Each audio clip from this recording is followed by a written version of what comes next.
Rhapsody of Realities, 6th December 2020, Sunday. आज 6 दिसंबर 2020, rhapsody of realities, रविवार का दिन। पास्टर क्रिस ओयाखिलोमे के द्वारा हमको ये विषय दिया गया है, डोंट सकम्ब टू इवल। बुराई को मान नहीं लेना है, बुराई को अधीन नहीं जाना है, बुराई का शिकार नहीं होना है। दानियल 7 अध्याय का 25 वचन के आधार से हमें सिखाया जा रहा है। इंग्लिश में ये वचन इस प्रकार से है, Daniel 7 chapter 25 verse, and he shall speak great words against the Most High, and shall wear out the saints of the Most High, and think to change times and laws, and they shall be given into his hand until a time and times and the dividing of time. The phrase wear out in the verse above is translated from Aramaic into English. It means to afflict, to constantly harass. Daniel 7 अध्याय के 25 वचन में इस प्रकार से लिखा है,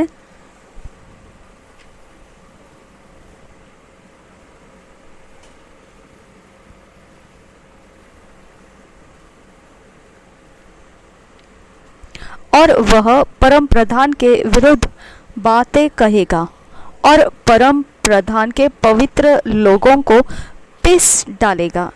यह जो पीस डालेगा, यह शब्द जो है वह अरेमाइक भाषा का है और इंग्लिश में उसे भाषांतर किया हुआ है। इंग्लिश में उसे इस प्रकार से दिया, वियर आउट।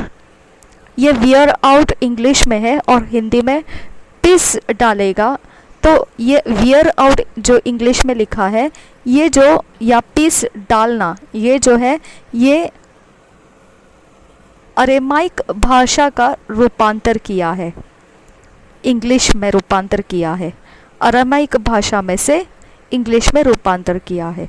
तो पीस डालना इसका मतलब बनता है सताना और लगातार सताते रहना, उसका मतलब ये बनता है पीस डालेगा। इसका मतलब क्या बनता है? अरेमाइक का ये शब्द को हिंदी में भाषांतर किया है, अरेमाइक का ये शब्द था उसको अंग्रेजी में भाषांतर किया है और हिंदी में अंग्रेजी को भाषांतर करते वक्त इस प्रकार से लिखा है, पीस डालेगा। तो ये पीस डालना जो है इसका मतलब बनता है सताना और लगातार सताना, बेजार कर देना, सताते हुए बेजार कर देना। तो यह वचन पूरा पढ़ेंगे, और वह परम प्रधान के विरुद्ध बातें कहेगा और परम प्रधान के पवित्र लोगों को पीस डालेगा और समयों और व्यवस्था के बदल देने की आशा करेगा, वरन 3.5 काल तक वे सब उसके वश में कर दिए जाएंगे।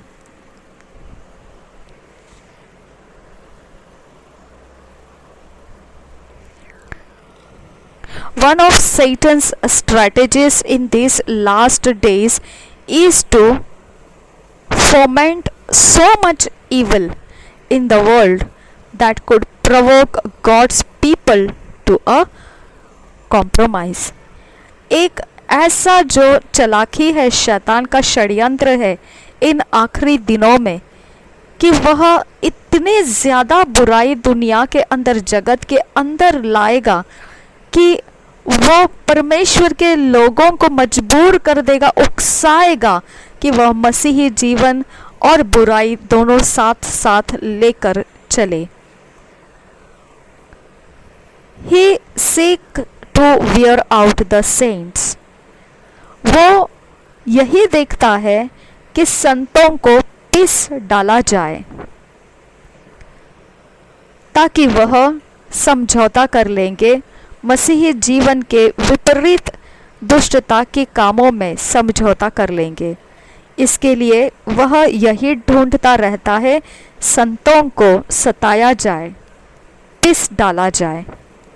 This opening verse shows that during the great tribulation, the Antichrist would wear out the saints. यह जो हमने शुरुआती वचन पढ़ा दनियल के 7 अध्याय का 25 वचन, वह यह बताता है हमको जो महाकाल का समय आएगा, क्लेश का काल आने वाला है, महाक्लेश का काल आने वाला है, उसके अंदर जो ख्रिस्त विरोधी, मसीह विरोधी है, वह संतों को पिस डालेंगे। उन समयों के विषय में यह वचन बताता है। Tribulation, the Antichrist would wear out the saints. ऐसे महाक्लेश के काल में यह वचन बता रहा है कि मसीह विरोधी जो आएंगे वह संतों को पिस डालेंगे। There will be so much evil that many will acclimatize to sin. इतना सारा बुराई उस वक्त रहेगा कि बहुतेरे पाप यही जिंदगी है, इस प्रकार से वो भरोसा करते हुए जीना शुरू करेंगे। Wickedness will become a normal lifestyle for a whole lot of people. दुष्टता एक साधारण जिंदगी का जीने का तरीका है, यही सब कुछ है, ऐसे पूरे लोगों को लगना शुरू हो जाएगा। The Bible gives us an account of a righteous man named Lot, Abraham's nephew, who lived in Sodom and whose soul was vexed daily by the wickedness of the people.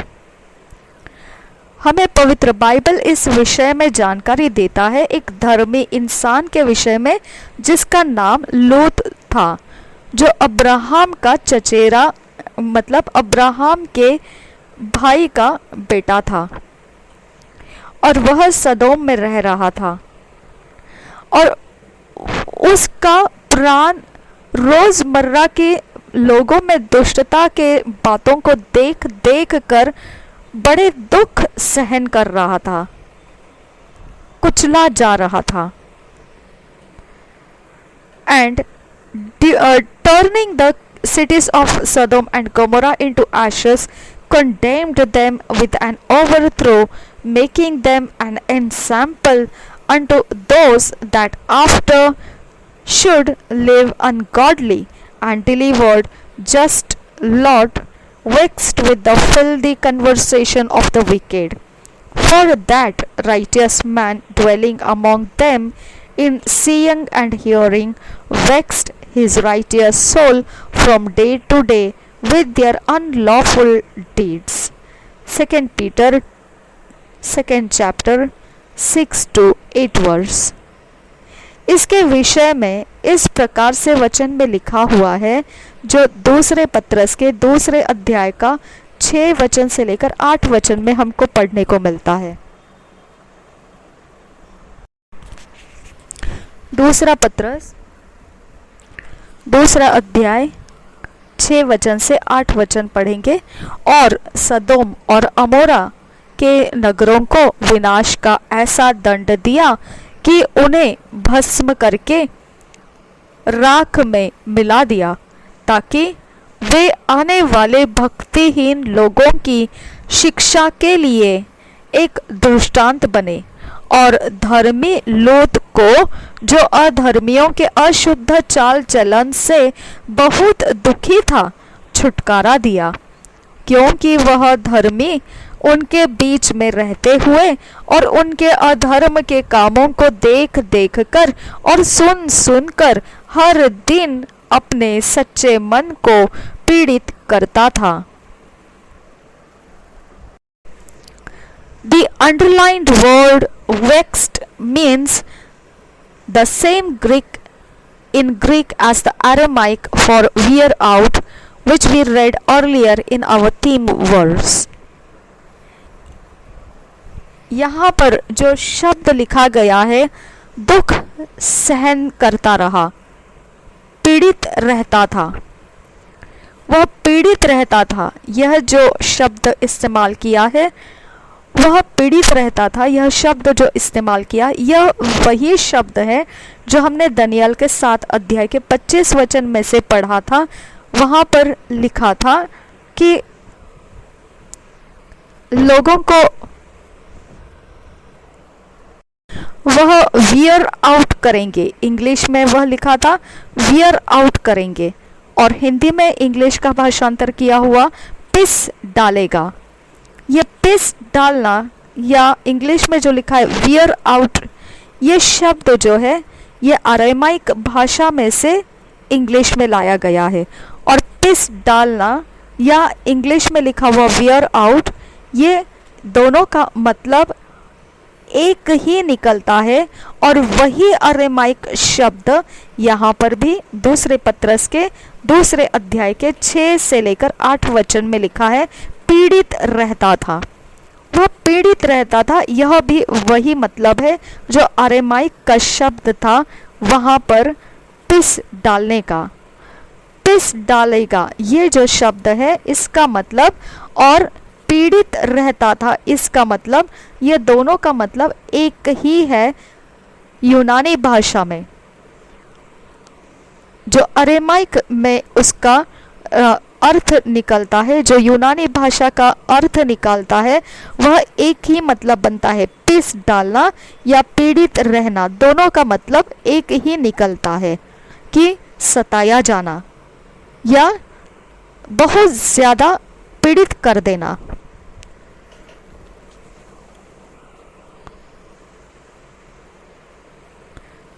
It means to harass with evil, afflict, make trouble for, treat until one is used to a certain situation. इसका मतलब है कि बहुत ज़्यादा सताया जाना, दुष्टता करते हुए इतना उसे सताया जाए, इतना उसे परेशान कर दिया जाए, इस तरह से उसके ऊपर ये लादा जाए जब तक कि वह इंसान यह एक परिस्थिति को रोज़मर्रा का परिस्थिति मान न ले। इस प्रकार से उसे आदत ना पड़ जाए इस सतावट की, इतना उसको सताया जाता है। Lot was vexed with the filthy manner of life of the wicked. लूत जो था वह पीड़ित हो चुका था इस प्रकार के दुष्टता भरे हुए जीवन को, दुष्टता को देखते हुए।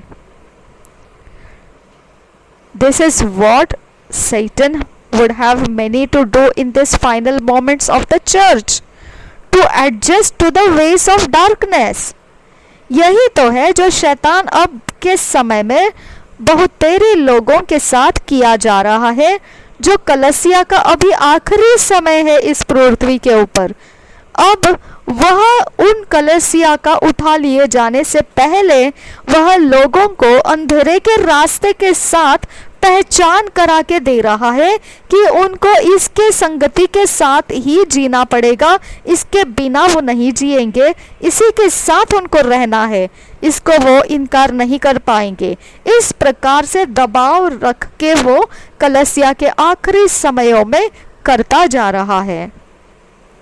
But you must say no and walk in righteousness in the light of God in spite of what's going on around you. परंतु आपने कहना है नहीं, और धार्मिकता के अंदर ही आपके चाल चलन परमेश्वर के उजियाले में चलते रहना है। इसके बावजूद क्या हो रहा है आपके इर्द गिर्द में? Never succumb to evil. Rather, let your light shine, for you have been sanctified by the Spirit. separated to God for his divine use, holy and undefiled. बिल्कुल दुष्टता के अधीन नहीं जाना है। इसके बदले में आपका उजियाला चमकने लगे, क्योंकि आप पवित्र आत्मा से शुद्ध किए गए हैं, परमेश्वर के ईश्वरीय उपयोग के लिए अलग किए गए हैं, पवित्र और शुद्ध।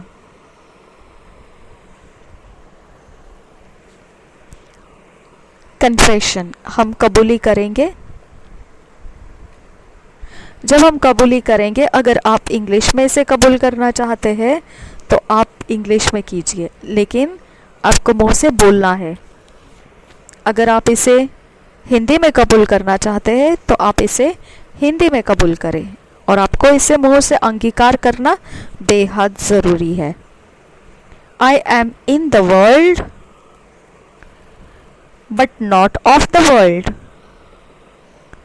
Therefore, I think, talk, and act differently. I am sanctified by the Spirit, separated to God for His divine purpose, holy and undefiled. I reign over sin and all its effects, sickness, infirmity, poverty, death, etc. आमेन। हम हिंदी में अंगीकार करेंगे। मैं इस जगत में हूँ, परंतु जगत का नहीं हूँ। इसके लिए मेरी सोच, मेरे बोलना और काम करना अलगताई से चलता है। मैं शुद्ध किया गया हूँ पवित्र आत्मा के द्वारा। ईश्वरीय इरादे के लिए मुझे अलग किया गया है, पवित्र और शुद्ध। मैं पाप के ऊपर प्रभुता करता हूं और उसके सारे प्रभाव के ऊपर भी, जो बीमारियां, रोग, गरीबी, मृत्यु वगैरह वगैरह, इन पर भी मैं प्रभुता करता हूं। आमीन। आज जो हमें मनन करने के लिए वचन दिया है वो 2 Corinthians 6 chapter 17th verse, Matthew 5 chapter 14 to 16th verse, Galatians 5 chapter 19 to 21 verse। आज मनन के लिए हम पढ़ेंगे 2 कुरिन्थियों 6 अध्याय 17 वचन, मत्ती का सुसमाचार 5 अध्याय 14 से 16 वचन, गलतियों की पुस्तक 5 अध्याय 19 से 21 वचन।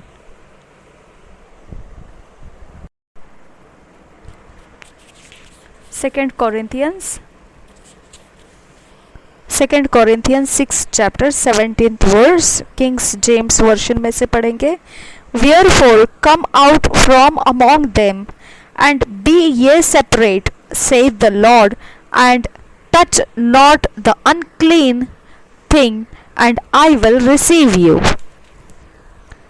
Wherefore come out from among them and be ye separate, saith the Lord, and touch not the unclean thing, and I will receive you.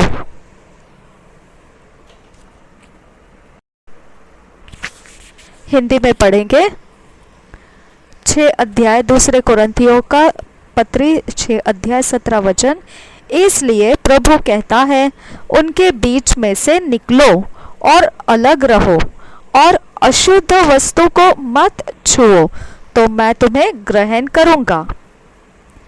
इसलिए प्रभु कहता है, उनके बीच में से निकलो और अलग रहो, और अशुद्ध वस्तु को मत छुओ, तो मैं तुम्हें ग्रहण करूंगा।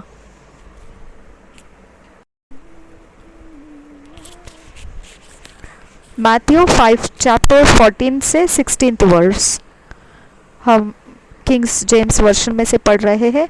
ये are the light of the world, a city that is set on an hill cannot be hid, neither do men light a candle and put it under a bushel, but on a candlestick, and it giveth light unto all that are in the house.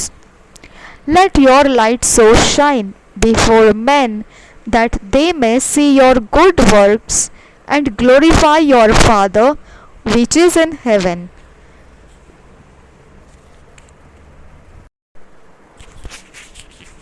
मत्ती का 5 अध्याय 14 वचन से 16 वचन तक।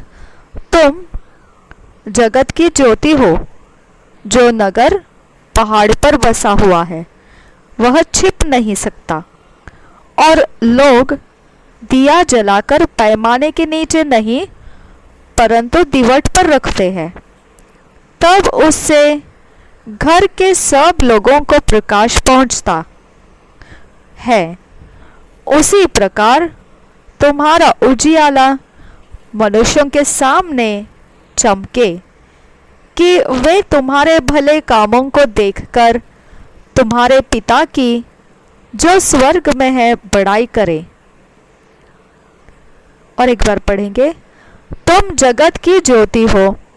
जो नगर पहाड़ पर बसा हुआ है वह छिप नहीं सकता, और लोग दिया जलाकर पैमाने के नीचे नहीं परंतु दीवट पर रखते हैं, तब उससे घर के सब लोगों को प्रकाश पहुंचता है। उसी प्रकार तुम्हारा उजियाला मनुष्यों के सामने चमके, कि वे तुम्हारे भले कामों को देखकर तुम्हारे पिता की जो स्वर्ग में है बड़ाई करें। Galatians 5 chapter 19 to 21. Now the works of the flesh are manifest, which are these: adultery, fornication, uncleanness, lasciviousness, idolatry, witchcraft, hatred, variance, emulations, wrath, strife, seditions, heresies, envyings, murders, drunkenness, revellings, and such like, of the which I tell you before, as I have also told you in time past, that they which do such things shall not inherit the kingdom of God. गलतियों की पत्री 5 अध्याय 19 वचन से आगे 21 वचन तक। शरीर के काम तो प्रकट है, अर्थात व्यभिचार, गंदे काम, लुचपन, मूर्ति पूजा, टोना, बैर, झगड़ा, ईर्ष्या, क्रोध, विरोध, फूट, विधर्म, डाह, मतवालापन, लीला क्रीड़ा और इनके जैसे और काम है। इनके विषय में मैं तुमसे पहले से कह देता हूँ, जैसा पहले कह भी चुका हूँ, कि ऐसे ऐसे काम करने वाले परमेश्वर के राज्य के वारिस न होंगे।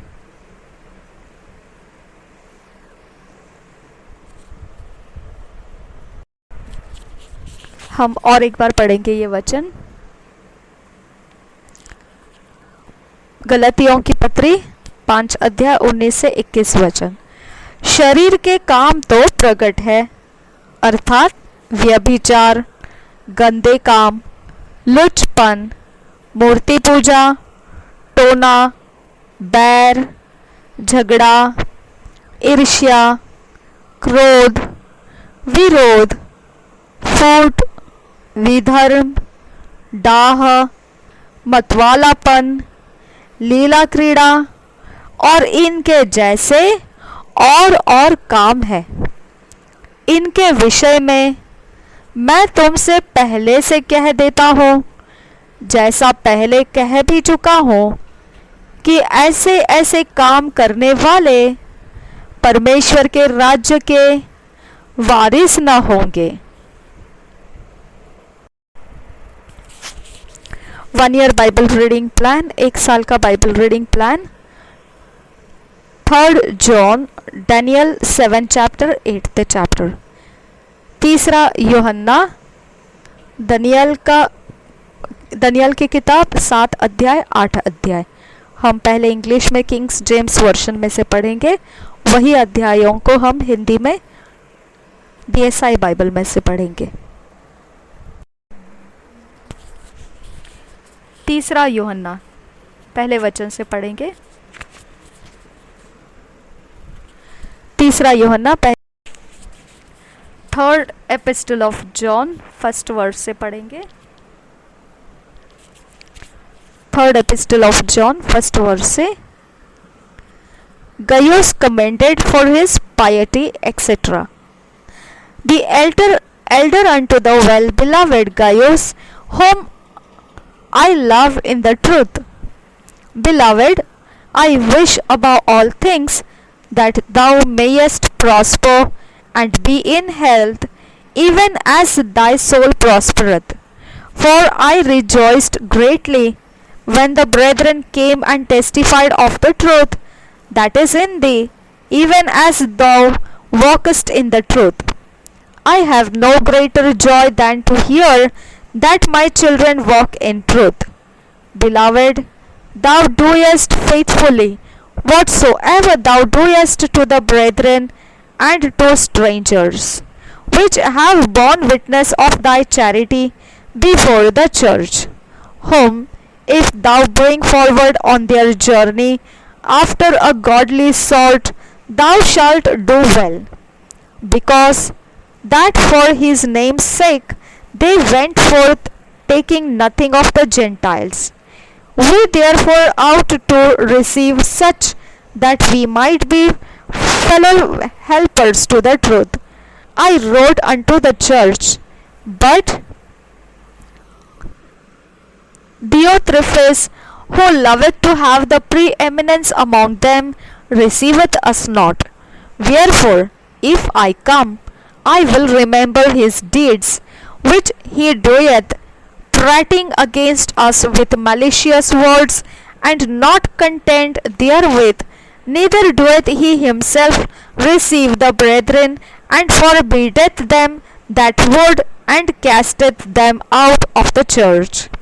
Beloved, follow not that which is evil, but that which is good. He that doeth good is of God, but he that doeth evil hath not seen God. Demetrius hath good report of all men, and of the truth itself. Yea, and we also bear record, and ye know that our record is true. I had many things to write, but I will not with ink and pen write unto thee. But I trust I shall shortly see thee, and we shall speak face to face. Peace be to thee. Our friends salute thee. Greet the friends by name.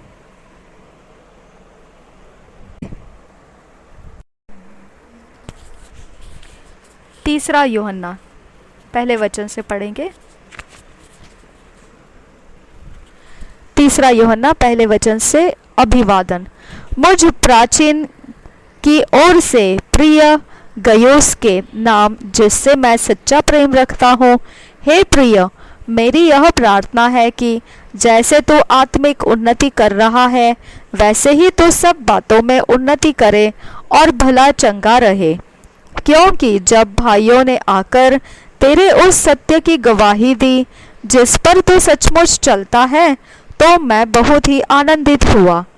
मुझे इससे बढ़कर और कोई आनंद नहीं कि मैं सुनूं कि मेरे बच्चे सत्य पर चलते हैं। गयोस की प्रशंसा। हे प्रियो, 5 वचन से आगे, हे प्रिय, जो कुछ तू उन भाइयों के साथ करता है जो परदेशी है, उसे विश्वासी के रूप में करता है। उन्होंने कलीसिया के सामने तेरे प्रेम की गवाही दी है। यदि तू उन्हें उस प्रकार विदा करेगा जिस प्रकार परमेश्वर के लोगों के लिए उचित है, तो अच्छा करेगा, क्योंकि वे उस नाम के लिए निकले हैं और अन्य जातियों से कुछ नहीं लेते। इसलिए ऐसों का स्वागत करना चाहिए, जिससे हम भी सत्य के पक्ष में उनके सहकर्मी हो। दियोत्रिफेस और दिमेत्रियुस, 9 वचन से आगे, मैंने कलीसिया की कुछ लिखा था, पर दियोत्रिफेस जो उनमें बड़ा बनना चाहता है, हमें ग्रहण नहीं करता। इसलिए जब मैं आऊँगा तो उसके कामों की जो वह कर रहा है सुधि दिलाऊंगा कि वह हमारे विषय में बुरी बुरी बातें बकता है, और इस पर भी संतोष न करके आप ही भाइयों को ग्रहण नहीं करता, और उन्हें जो ग्रहण करना चाहते हैं मना करता है और कलीसिया से निकाल देता है। हे प्रिय, बुराई के नहीं पर भलाई के अनुयायी हो।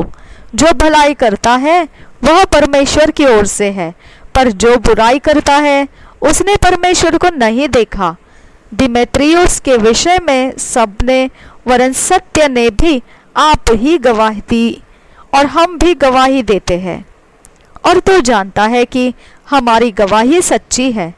अंतिम अभिवादन, 13 वचन से आगे, मुझे तुझको बहुत कुछ लिखना तो था, पर स्याही और कलम से लिखना नहीं चाहता, पर मुझे आशा है कि तुझसे शीघ्र भेंट करूंगा, तब हम आमने सामने बातचीत करेंगे। तुझे शांति मिलती रहे। यहाँ के मित्र तुझे नमस्कार कहते हैं। वहाँ के मित्रों से नाम ले लेकर नमस्कार कह देना। Daniel 7 chapter, Kings James version में से पढ़ रहे हैं। Daniel's vision of the 4 beasts and of God's kingdom, first verse से पढ़ेंगे। In the first year of Belshazzar, king of Babylon, Daniel had a dream and visions of his head upon his bed. Then he wrote the dream and told the sum of the matters. Daniel spake and said, and saw in my vision by night, and behold, the 4 winds of the heavens drove upon the great sea. And 4 great beasts came up from the sea, diverse one from another. The first was like a lion, and had eagle's wings. I beheld till the wings thereof were plucked, and it was lifted up from the earth, and made stand upon the feet as a man, and a man's heart was given to it. And behold, another beast, a second, like to a bear, and it raised up itself on one side, and it had 3 ribs in the mouth of it, between the teeth of it. And they said thus unto it, Arise, devour much flesh. After this I beheld, and lo, another like a leopard, which had upon the back of it 4 wings of a fowl. The beast had also 4 heads, and dominion was given to it. After this I saw in the night visions, and behold, a 4th beast, dreadful and terrible, and strong exceedingly, and it had great iron teeth. It devoured and brake in pieces, and stamped the residue with the feet of it. And it was diverse from all the beasts that were before it, and it had 10 horns. I considered the horns, and behold, there came up among them another little horn, before whom there were 3 of the firstborns plucked up by the roots, and behold, in this horn were eyes like the eyes of man, and a mouth speaking great things. I beheld till the thrones were cast down, and the Ancient of Days did sit, whose garment was white as snow, and the hair of his head like the pure wood. His throne was like the fiery flame, and his wheels as burning fire. A fiery stream issued and came forth from before him. Thousands ministered unto him, and 10,000 times 10,000 stood before him. The judgment was set, and the books were opened.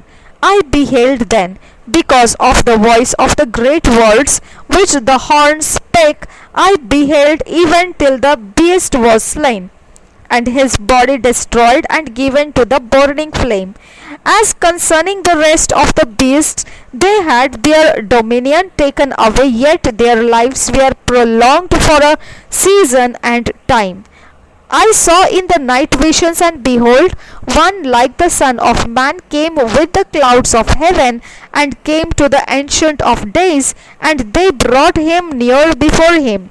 And there was given him dominion and glory and a kingdom, that all people, nations, and languages should serve him. His dominion is an everlasting dominion which shall not pass away, and his kingdom that which shall not be destroyed. I, Daniel, was grieved in my spirit in the midst of my body, and the visions of my head troubled me. I came near unto one of them that stood by, and asked him the truth of all this. So he told me and made me know the interpretation of the things. These great beasts which are four, and are four kings which shall arise out of the earth. But the saints of the Most High shall take the kingdom, and possess the kingdom for ever, even for ever and ever.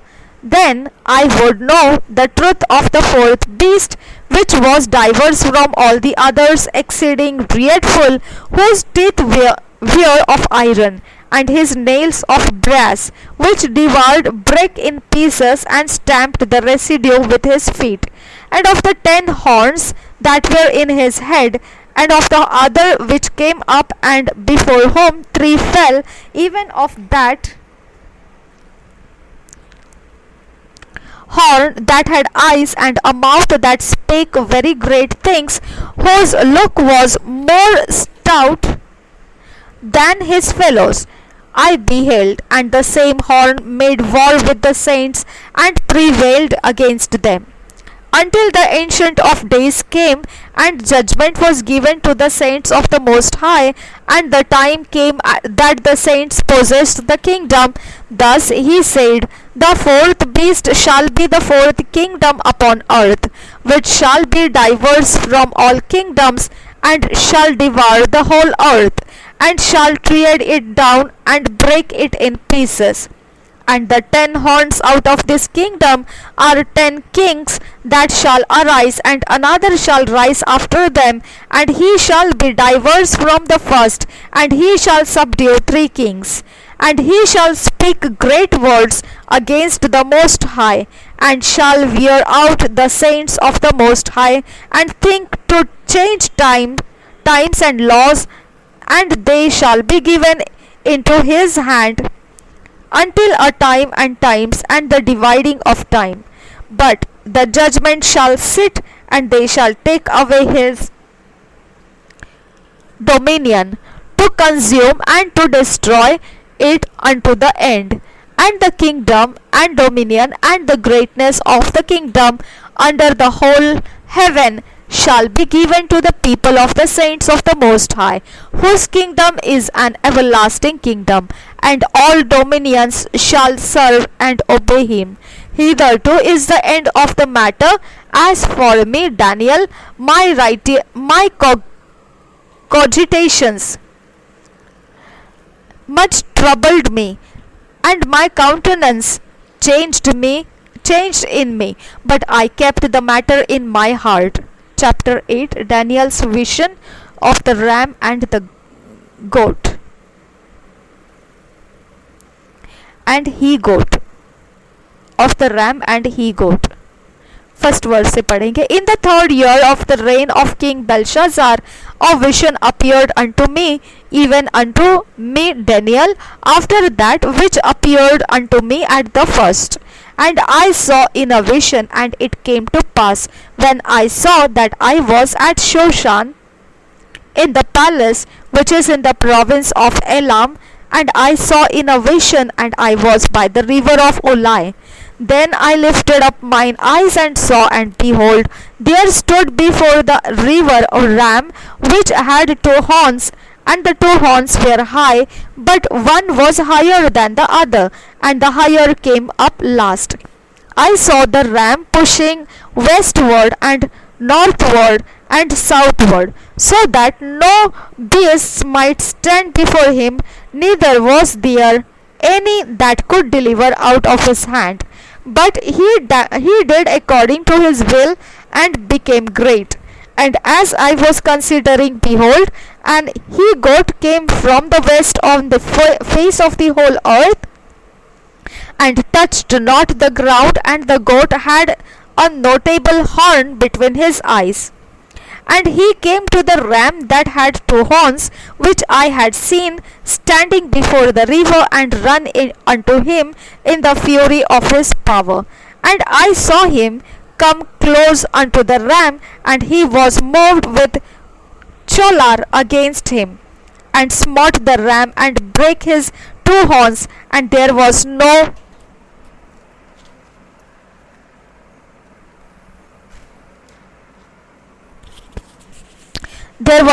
power in the ram to stand before him, but he cast him down to the ground, and stamped upon him, and there was none that could deliver the ram out of his hand.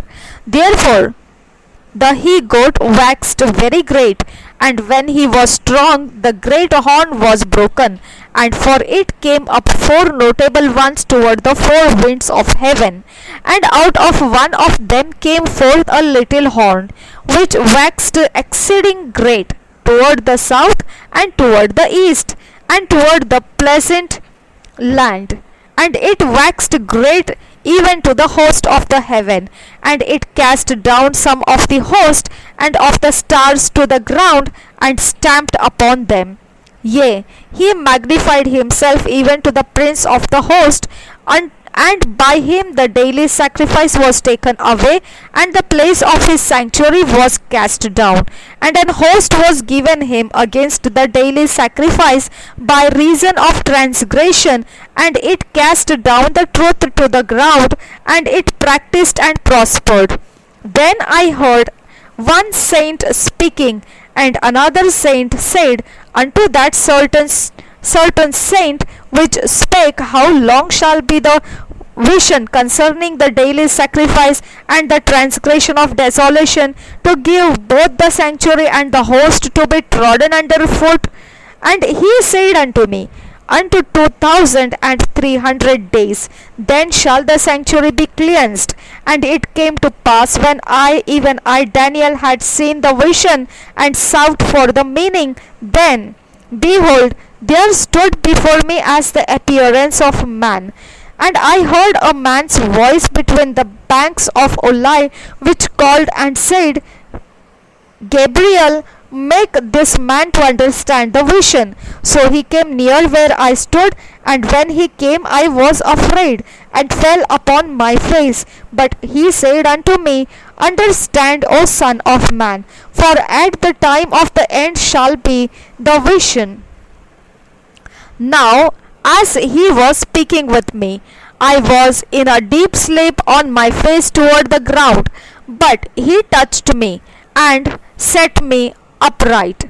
And he said, Behold, I will make thee know what shall be in the last end of the indignation. For at the time appointed the end shall be. The ram which thou sawest having two horns are the kings of Media and Persia, and the rough goat is the king of Gracia, and the great horn that is between his eye is the first king. Now that being broken, whereas four stood up for it, four kingdoms shall stand up out of the nation, but not in his power. But in the later time of their kingdom, when the transgressors are come to the full a king of fierce countenance and understanding dark sentences shall stand up, and his power shall be mighty, but not by his own power, and he shall destroy wonderfully, and shall prosper, and practice, and shall destroy the mighty and the holy people. And through his policy also he shall cause craft to prosper in his hand, and he shall magnify himself in his heart, and by peace shall destroy many. He shall also stand up against the prince of princes, but he shall be spoken without hand. He shall be broken without hand. And the vision of the evening and the morning which was told is true.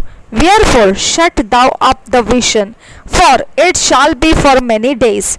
And I, Daniel, fainted and was sick certain days. Afterward I rose up and did the king's business, and I was astonished at the vision, but none understood it.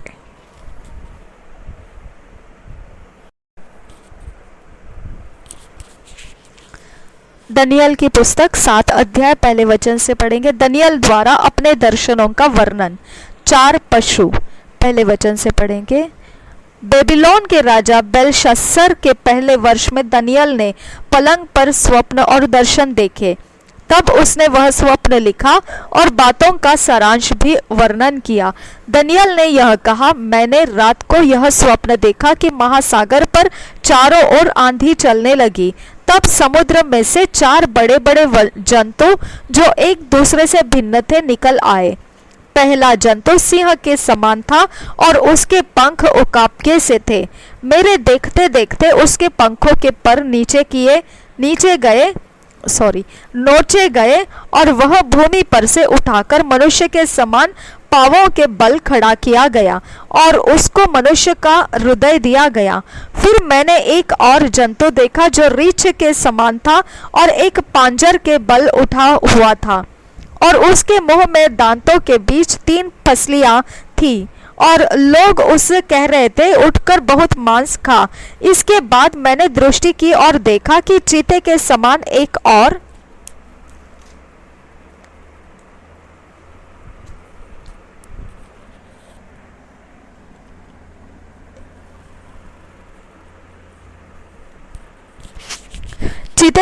एक और जंतु है, जिसकी पीठ पर पक्षी के से 4 पंख है, और उस जंतु के 4 सिर थे, और उसको अधिकार दिया गया। फिर इसके बाद मैंने स्वप्न में दृष्टि की और देखा कि एक चौथा जंतु है जो भयंकर और डरावना और बहुत सामर्थी है, और उसके बड़े बड़े लोहे के दांत है।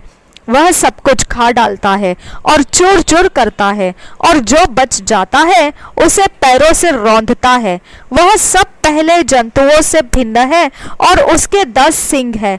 मैं उन सींगों को ध्यान से देख रहा था तो क्या देखा कि उनके बीच एक और छोटा सा सींग निकला, और उसके बल से उन पहले सींगों में से 3 उखाड़े गए। फिर मैंने देखा कि इस सींग में मनुष्य की सी आंखें और बड़ा बोलने वाला मुंह भी है। सदा काल तक रहने वाले का दर्शन।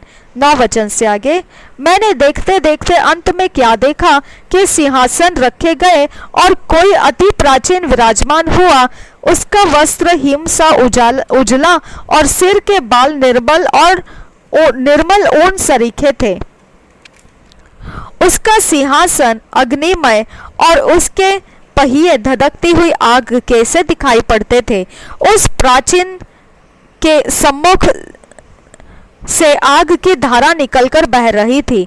फिर हजारों हजार लोग उसकी सेवा टहल कर रहे थे और लाखों लोग उसके सामने हाजिर थे। फिर न्यायी बैठ गए और पुस्तकें खोली गई। उस समय उस सिंह का बड़ा बोल सुनकर मैं देखता रहा, और देखते देखते अंत में देखा कि वह जंतु घात किया गया और उसका शरीर धधकती हुई आग किससे भस्म किया गया। शेष जंतुओं का अधिकार ले लिया गया, परंतु उनका प्राण कुछ समय के लिए बचाया गया।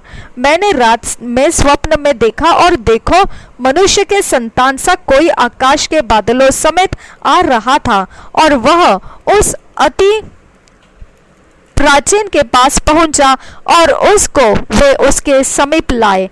तब उसको ऐसी प्रभुता, महिमा और राज्य दिया गया कि देश देश और जाति जाति के लोग और भिन्न भिन्न भाषा बोलने वाले सब उसके अधीन हो।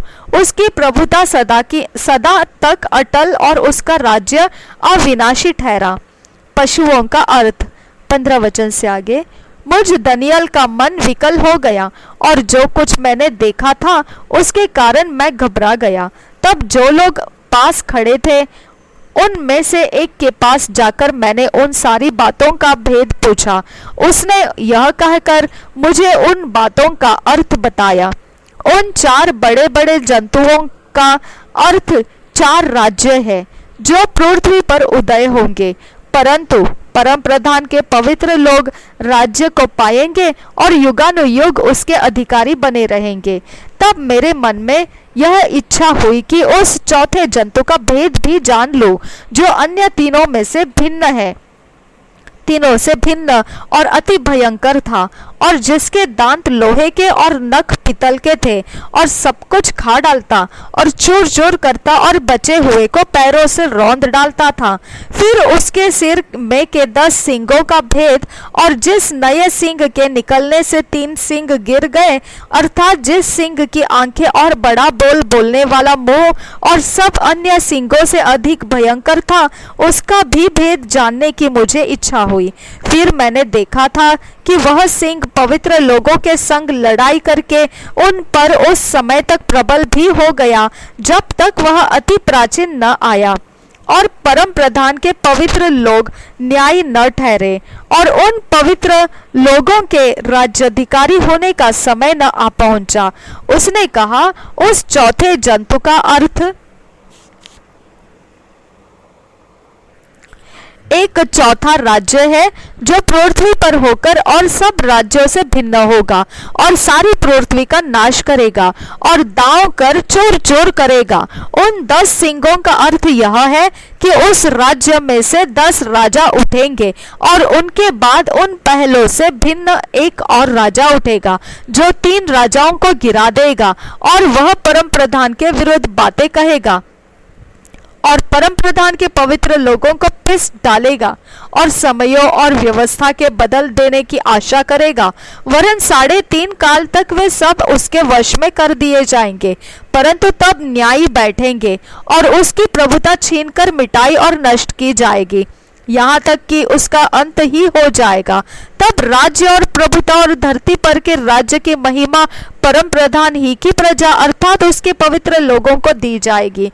उसका राज्य सदा का राज्य है, और सब प्रभुता करने वाले उसके अधीन होंगे और उसकी आज्ञा मानेंगे।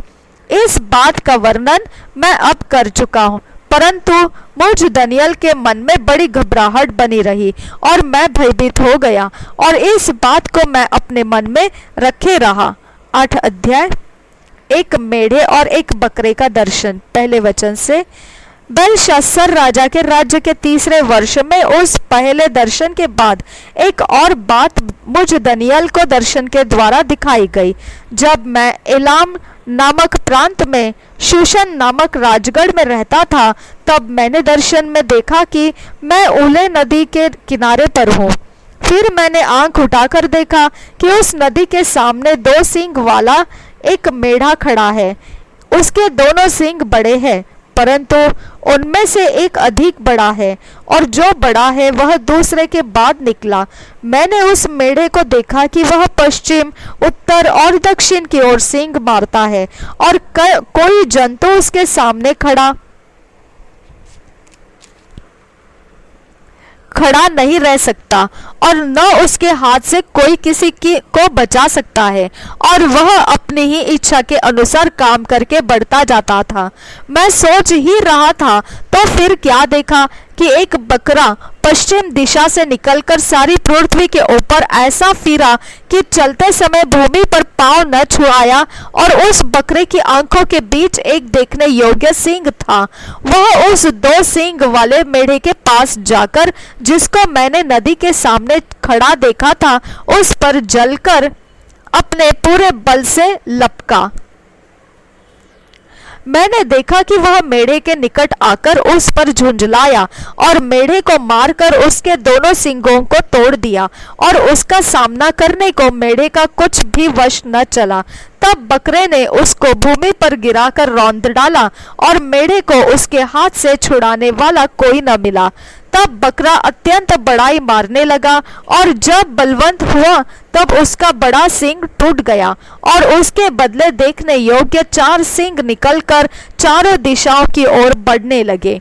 फिर इनमें से एक छोटा सा सींग और निकला, जो दक्षिण, पूरब और शिरोमणि देश की ओर बहुत ही बढ़ गया। वह स्वर्ग की सेना तक बढ़ गया, और उसमें से और तारों में से भी कितनों को भूमि पर गिराकर रौंद डाला। वरन वह उस सेना के प्रधान तक भी बढ़ गया, और उसका नित्य होम बलि बंद कर दिया गया, और उसका पवित्र वासस्थान गिरा दिया गया, और लोगों के अपराध के कारण नित्य होम बलि के साथ सेना भी उसके हाथ में कर दी गई। और उस सिंह ने सच्चाई को मिट्टी में मिला दिया, और वह काम करते करते सफल हो गया। तब मैंने एक पवित्र जन को बोलते सुना। फिर एक और पवित्र जन ने उस पहले बोलने वाले से पूछा, नित्य होम बलि और उजड़वाने वाले अपराध के विषय में जो कुछ दर्शन देखा गया,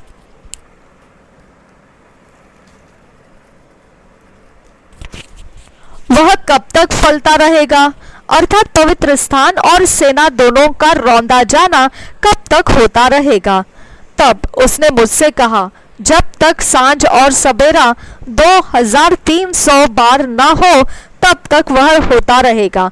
तब पवित्र स्थान शुद्ध किया जाएगा। जिब्राइल द्वारा दर्शन का अर्थ बताया जाना। 15 वचन से आगे, यह बात दर्शन में देखकर मैं दनियल इसके समझने का यत्न करने लगा। इतने में पुरुष का रूप धरे हुए कोई मेरे सम्मुख खड़ा हुआ दिखाई पड़ा।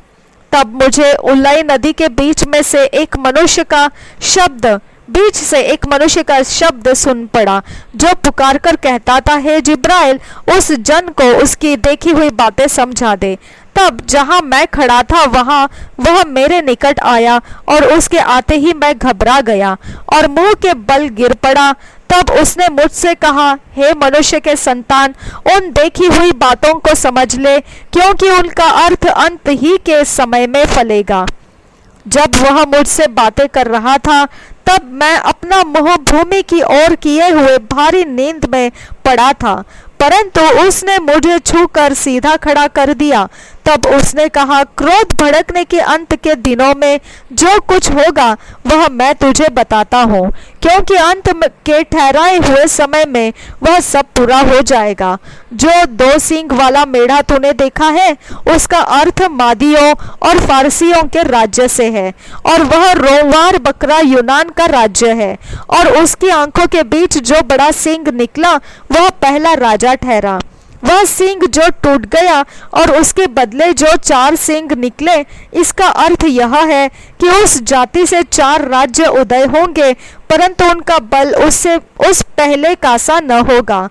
उन राज्यों के अंत समय में जब अपराधी पूरा बल पकड़ेंगे, तब क्रूर दृष्टि वाला और पहली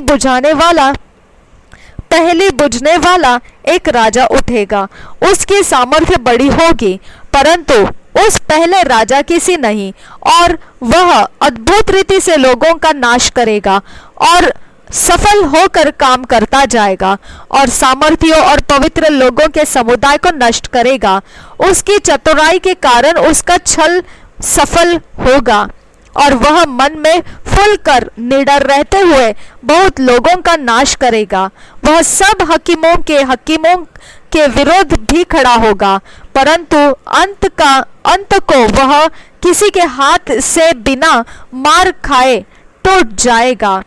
सांझ और सवेरे के विषय में जो कुछ तूने देखा और सुना है वह सच है, परंतु जो कुछ तूने दर्शन में देखा है उसे बंद रख, क्योंकि वह बहुत दिनों के बाद फलेगा। तब मुझ दनियल का बल जाता रहा और मैं कुछ दिन तक बीमार पड़ा रहा। तब मैं उठकर राजा का कामकाज फिर करने लगा, परंतु जो कुछ मैंने देखा था उससे मैं चकित रहा, क्योंकि उसका कोई समझाने वाला न था। 2 years बाइबल रीडिंग प्लान, 2 साल के बाइबल रीडिंग प्लान में revelation 8th chapter 1 to 13th verse, Amos 5 chapter 6 chapter.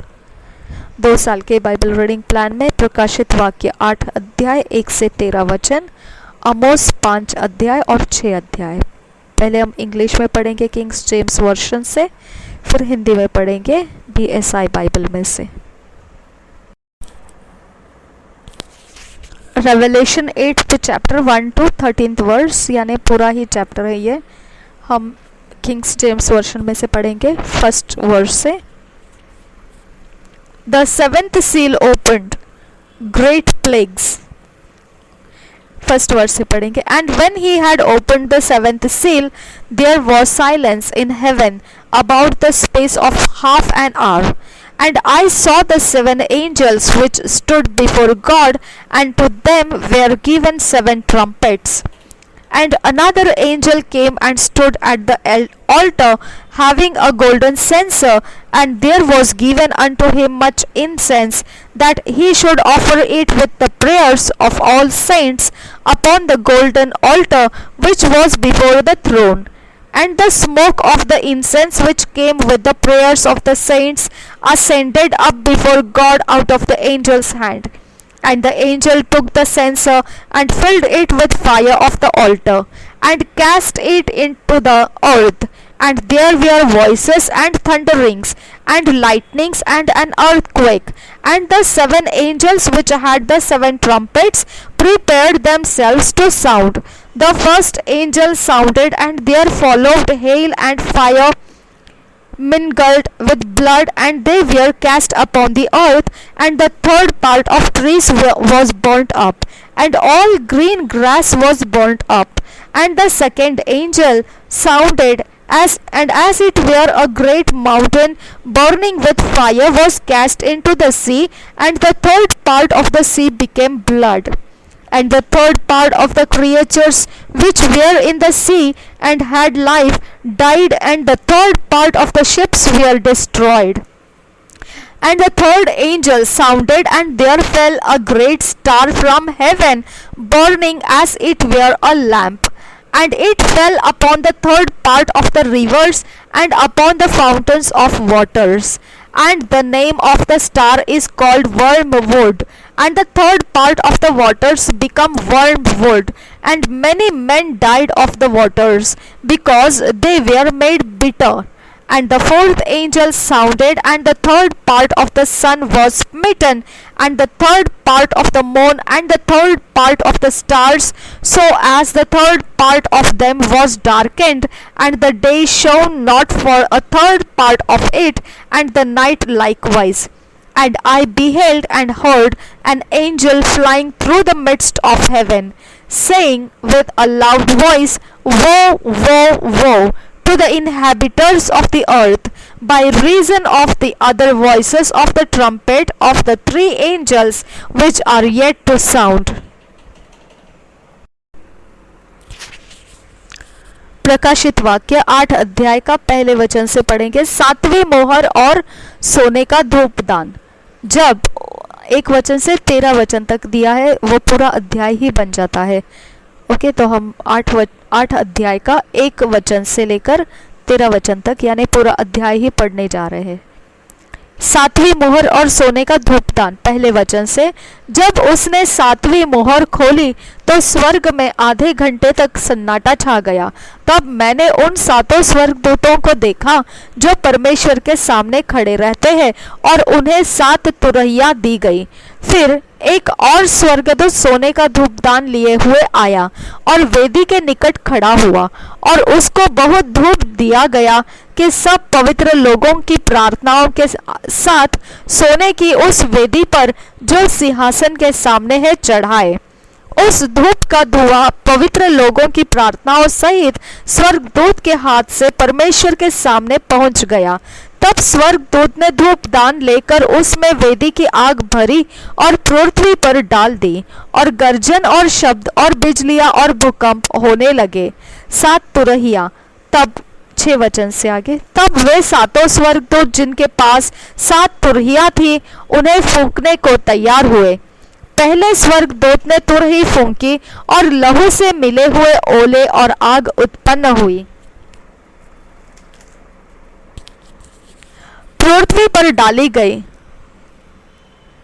और पृथ्वी की 1/3 जल गई, और पेड़ों की 1/3 जल गई, और सब हरी घास भी जल गई।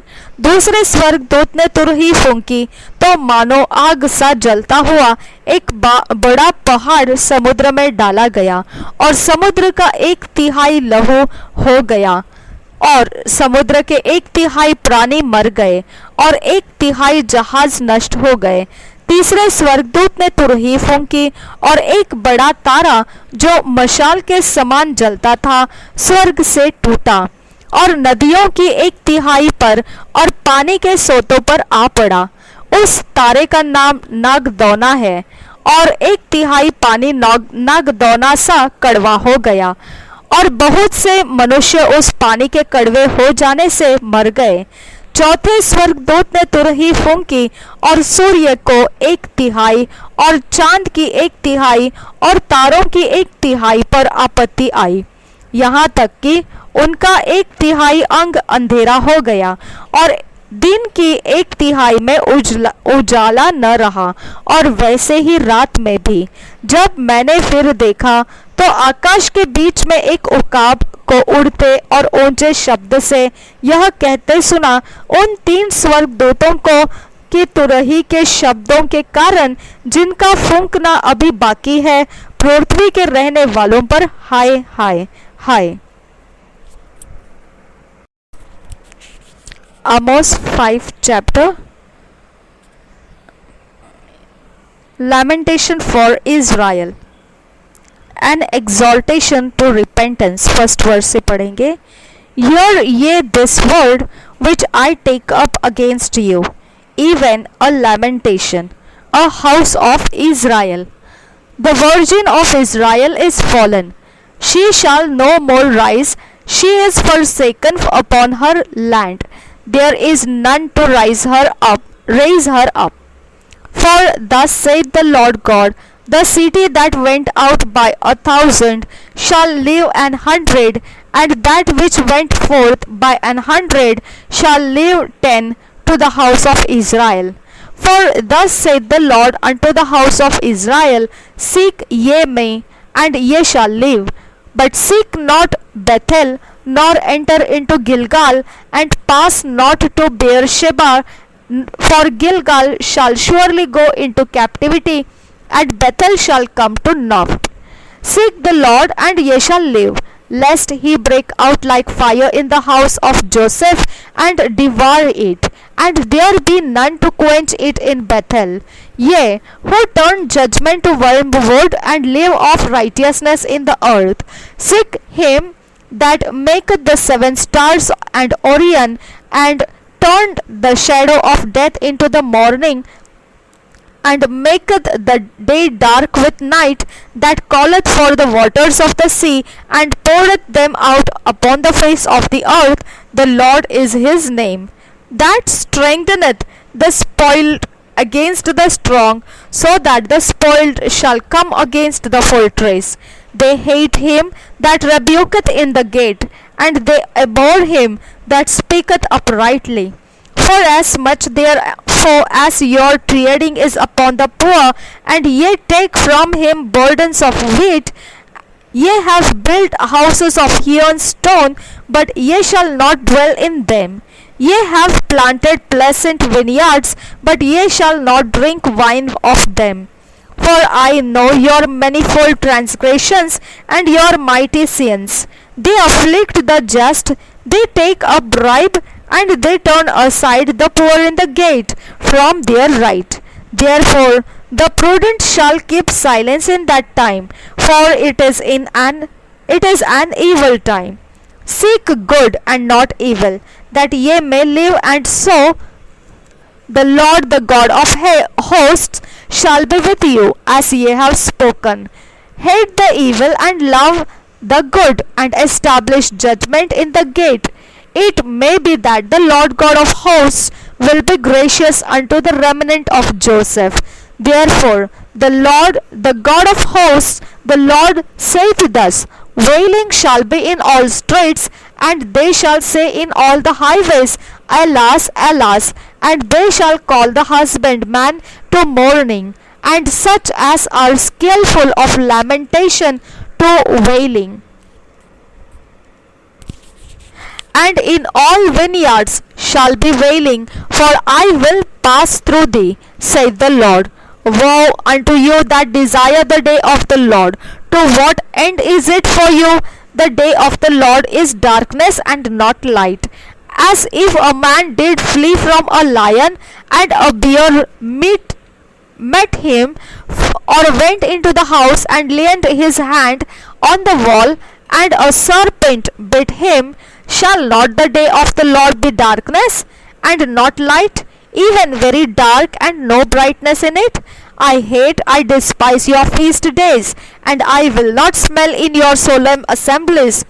Though ye offer me burnt offerings and your meat offerings, I will not accept them, neither will I regard the peace offerings of your fat beasts.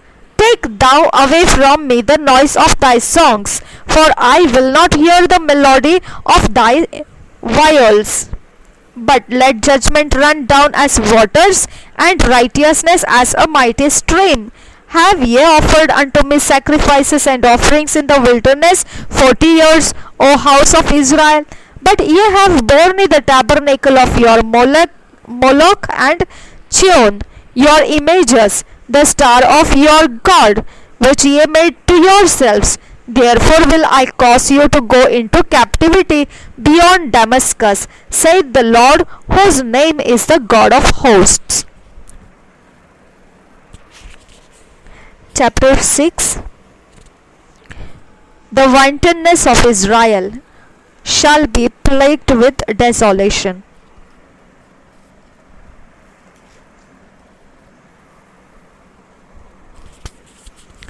Woe to them that are at ease in Zion, and trust in the mountain of Samaria, which are named chief of the nations, to whom the house of Israel came. Pass ye unto Calne, and see, and from thence go ye to Hamath the great, then go down to Gath of the Philistines. Be they better than these kingdoms, or their border greater than your border?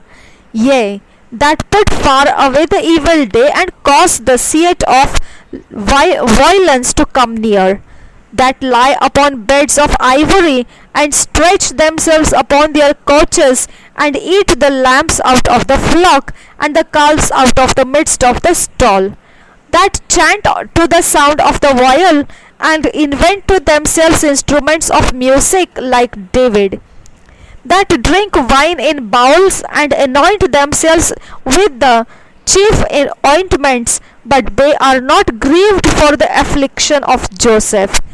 Therefore now shall they go captive with the first that go captive, and the banquet of them that stretched themselves shall be removed.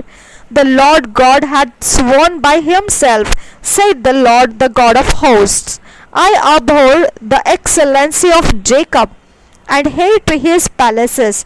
Therefore will I deliver up the city with all that is therein. And it shall come to pass, if there remain 10 men in one house, that they shall die, and a man's uncle shall take him up, and he that burneth him to bring out the bones out of the house, and shall say unto him that is by the sides of the house, Is there yet any with thee? And he shall say, No. Then shall he say, Hold thy tongue for me, for we may not make mention of the name of the Lord. For behold, the Lord commanded, and he will smite the great house with breaches, and the little house with clefts. Shall horses run upon the rock? Will one plough there with oxen? For ye have turned judgment into gall, and the fruit of righteousness into hemlock. Ye which rejoice in a thing of naft, which say, have we not taken to us horns by our own strength? But behold, I will raise up against you a nation, O house of Israel, saith the Lord, the God of hosts, that they shall afflict you from the entering in of Hamath unto the river of the wilderness. आमोस की भविष्यवाणी 5 अध्याय पहले वचन से पढ़ेंगे। पश्चाताप करने का आह्वान। हे इस्राएल के घराने, इस विलाप के गीत के वचन सुन जो मैं तुम्हारे विषय में कहता हूँ। इस्राएल की कुमारी कन्या गिर गई और फिर उठ न सकी, वह अपनी ही भूमि पर पटक दी गई है और उसका उठाने वाला कोई नहीं। क्योंकि परमेश्वर यहोवा यो कहता है, जिस नगर से 1000 निकलते थे उसमें इस्राएल के घराने के 100 ही बचे रहेंगे, और जिससे 100 निकलते थे उसमें 10 बचे रहेंगे। यहोवा इस्राएल के घराने से यो कहता है, मेरी खोज में लगो तब जीवित रहोगे। बेतेल की खोज में न लगो, न गिलगाल में प्रवेश करो, और न बेरशेबा को जाओ, क्योंकि गिलगाल निश्चय बंधुआई में जाएगा और बेतेल सुना पड़ेगा। यहोवा की खोज करो तब जीवित रहोगे, नहीं तो वह यूसुफ के घराने पर आग के समान भड़केगा और वह उसे भस्म करेगी, और बेतेल में कोई उसका बुझाने वाला न होगा। हे न्याय के बिगाड़ने वालों और धर्म को मिट्टी में मिलाने वालों, जो कचपचिया और मृगशिरा का बनाने वाला है, जो घोर अंधकार को भोर का प्रकाश बनाता है, जो दिन को अंधकार करके रात बना देता है और समुद्र का जल स्थल के ऊपर बहा देता है, उसका नाम यहोवा है। वह तुरंत ही बलवंत का विनाश कर देता और गढ़ का भी सत्यानाश करता है। जो सभा में उल्हाना देता है उससे वे बैर रखते हैं और खरी बात बोलने वाले से घृणा करते हैं। तुम जो कंगालों को लताड़ा करते और भेंट कहकर उनसे अन्न हर लेते हो, इसलिए जो घर तुमने गढ़े हुए पत्थरों के बनाए हैं उनमें रहने न पाओगे, और जो मन भावनी दाख की बारियां तुमने लगाई है उनका दाख मधु न पीने पाओगे। क्योंकि मैं जानता हूँ कि तुम्हारे पाप भारी है। तुम धर्मी को सताते और घूस लेते और फाटक में दरिद्रों का न्याय बिगाड़ते हो। इस कारण जो बुद्धिमान हो वह ऐसे समय चुप रहे, क्योंकि समय बुरा है। हे लोगों, बुराई को नहीं भलाई को ढूंढो ताकि तुम जीवित रहो, और तुम्हारा यह कहना सच ठहरे कि सेनाओं का परमेश्वर यहोवा तुम्हारे संग है। बुराई से बैर और भलाई से प्रीति रखो और फाटक में न्याय को स्थिर करो। क्या जाने सेनाओं का परमेश्वर यहोवा यूसुफ के बचे हुओं पर अनुग्रह करे। इस कारण सेनाओं का परमेश्वर प्रभु यहोवा यो कहता है, सब चौकों में रोना पीटना होगा और सब सड़कों में लोग हाय हाय करेंगे। वे किसानों को शोक करने के लिए और जो लोग विलाप करने में निपुण हैं उन्हें रोने पीटने को बुलाएंगे, और सब दाख की बारियों में रोना पीटना होगा। क्योंकि यहोवा यो कहता है, मैं तुम्हारे बीच में से होकर जाऊंगा। हाय तुम पर जो यहोवा के दिन की अभिलाषा करते हो। यहोवा के दिन में तुम्हारा क्या लाभ होगा? वह तो उजियाले का नहीं अंधियारे का दिन होगा। जैसा कोई सिंह से भागे और उसे भालू मिले, या घर में आकर भित्त पर हाथ टेके और सांप उसको डसे। क्या वह सच नहीं है कि यहोवा का दिन उजियाला का नहीं वरन अंधियारी ही का होगा? हाँ, ऐसे घोर अंधकार का जिसमें कुछ भी चमक न हो। मैं तुम्हारे पर्वों से बैर रखता और उन्हें निकम्मा जानता हूँ, और तुम्हारी महासभाओं से मैं प्रसन्न नहीं। चाहे तुम मेरे लिए होम बलि और अन्न बलि चढ़ाओ तो भी मैं प्रसन्न न होऊंगा, और तुम्हारे पाले हुए पशुओं के मेल बलियों की ओर न ताकूंगा। अपने गीतों का कोलाहल मुझसे दूर करो, तुम्हारी सारंगियों का सुर मैं न सुनूंगा, परंतु न्याय को नदी के समान और धर्म को महानद के समान बहने दो। हे इस्राएल के घराने, तुम जंगल में